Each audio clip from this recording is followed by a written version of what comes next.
Why are Democrats taking the blame for Republican crimes and mistakes like NAFTA? Check it out. Leave your comments, ding the bell, share it with your friends, and subscribe to our channel. Thom Hartmann here with you and Ron in Louisville, Kentucky. Hey, Ron, what's on your mind today? Hey, I wanted to talk a little bit about some comments you made about rural America not knowing better than to support Democrats a while back. And I happen to be very frustrated living in a city in the Midwest that's surrounded by rural territory. And the complete disregard that people in the city seem to have for the plight of rural people. And I have to say that I don't think the Democrats have done too much for them recently. NAFTA really hurt rural people when Biden was running for president. You realize NAFTA was negotiated by Ronald Reagan and George Herbert Walker Bush. Right, but when Clinton was in office, he pushed it through, and he used a lot of his political. He used a lot of political capital to help it too. I agree with you, but it was a Republican program.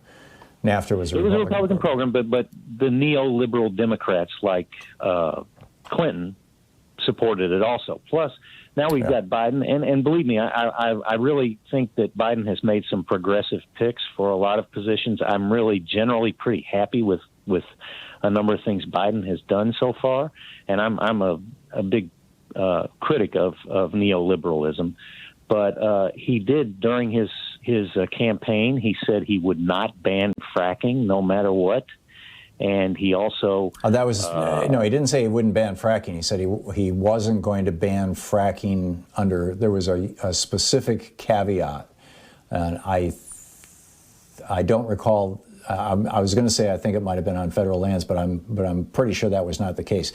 It was a narrow area where he was saying he was not going to ban fracking, and that had to do with what was going on in Pennsylvania.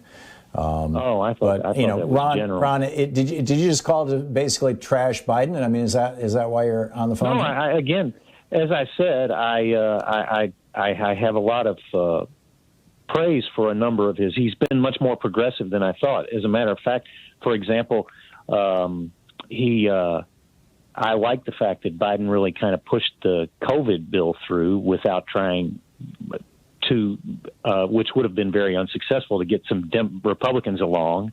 They had no intention of going along, and so he used the reconciliation to get. He hasn't finished it yet. He hasn't finished it yet. He's working on it. But I still don't get your bottom line here. I mean, Democrats brought electricity to rural areas through the REA, which was fought vigorously by the Republicans. Democrats brought telephone service to the rural areas through the RTA, which was fought vigorously by Republicans.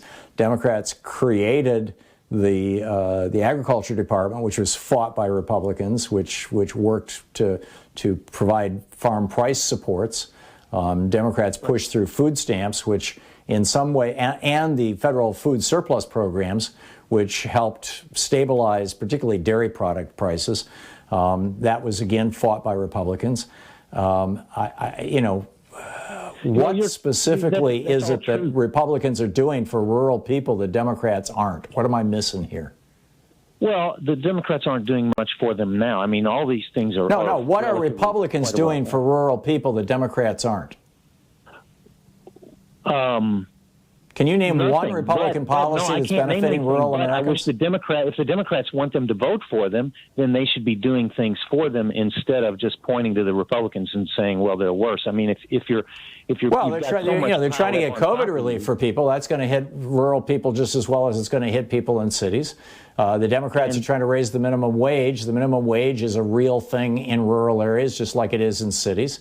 Democrats are trying to provide health care to everybody in America at a low cost. Republicans have been fighting that tooth and nail since the 1930s, and that's going to help people in rural areas. Democrats are trying to keep rural hospitals open. Republicans have been trying to shut them down. Democrats have been working to try to get to upgrade our transportation system, particularly our rail systems around the country, and Republicans have been fighting them tooth and nail from the get-go on that. Ron, I'm not fine. You're not convincing me here. Well, I have another thing, and that's the takeover. And again, the Democrats aren't protecting them from this. The takeover of factory farms that have just really devastated, and the pollution that comes from them. Democrats. Well, that was Reagan's policy. That was in 1983 when Reagan stopped enforcing the antitrust laws, and specifically stopped enforcing them with regard to agriculture and agricultural land. And the big ag companies dropped right through the floor commodity prices for almost 2 years. As a consequence of that, you had farmers all across the Midwest going bankrupt and being wiped out. Willie Nelson and Johnny Cash and these guys were out there doing farm aid and trying to raise money for these farmers so they wouldn't lose their farms. But they got lost to these big combines anyway, who were all, in bed with the Republicans, ADM and all these other companies. They get money from them, and they're not doing anything to reverse this. Well, I'm not sure that that's true. I'm hearing the only voices I'm hearing in America who are saying, and I wrote a book about this a year ago, the hidden history of monopolies. I've been all over this issue, and the only voices I'm hearing in America who are saying that these giant monopolies that have destroyed family farms across America and are continuing to destroy family farms should not operate the way they are. In fact, shouldn't even exist the way they do. Are Democratic voices. The Republicans are just fine with them.